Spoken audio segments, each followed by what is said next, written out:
Hello দর্শক বন্ধুরা, কেমন আছেন সবাই? এবার ঈদে কাকে বেশি সালামি দিলেন শাকিব খান, ছেলে জয় নাকি বীরকে?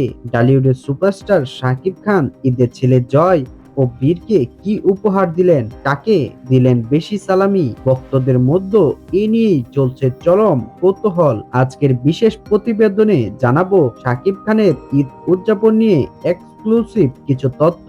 জানা গেছে শাকিব খান এবারের ঈদে দুই ছেলের জন্য বেশ উদারভাবেই সালামির ব্যবস্থা করেছিলেন। তবে প্রশ্ন উঠেছে, বীর নাকি জয়, কে সালামি পেলেন বেশি? সাকিবের বড় ছেলে জয় থাকেন মা অপু বিশ্বাসের সঙ্গে, আর ছোট্ট ছেলে বীর থাকেন বুবলির সঙ্গে।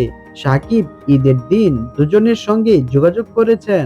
একটি ঘনিষ্ঠ সূত্র জানিয়েছে সাকিব দুই ছেলেকে সমানভাবে ঈদ সালামি দিয়েছেন। তবে জয় যেহেতু একটু বড়, তাই তার জন্য বাড়তি একটি বিশেষ উপহারও রেখেছেন সাকিব খান।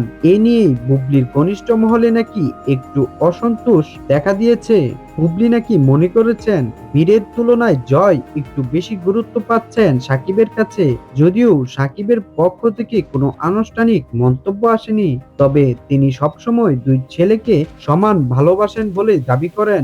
সাকিবের এই সালামি বিতরণ নিয়ে নেটিজনদের মধ্যে চলছে মিশ্র প্রতিক্রিয়া। কেউ বলছেন দুই ছেলেই সমান গুরুত্বপূর্ণ, আবার কেউ মনে করছেন জয়কেই একটু বেশি ভালোবাসেন সাকিব খান। তো দর্শক বন্ধুরা, আপনার কি মনে হয় শাকিব খানের ঈদের সালামি বিতরণ কি সমান ছিল, নাকি জয় একটু বেশি সালামি পেয়েছে? তা আমাদের কমেন্ট করে জানান। এবং আপনি যদি আমাদের চ্যানেলটিতে নতুন হয়ে থাকেন তাহলে অবশ্যই আমাদের এই ভিডিওটিকে একটি লাইক করুন এবং আমাদের চ্যানেলটিকে সাবস্ক্রাইব করে আমাদের পাশেই থাকুন।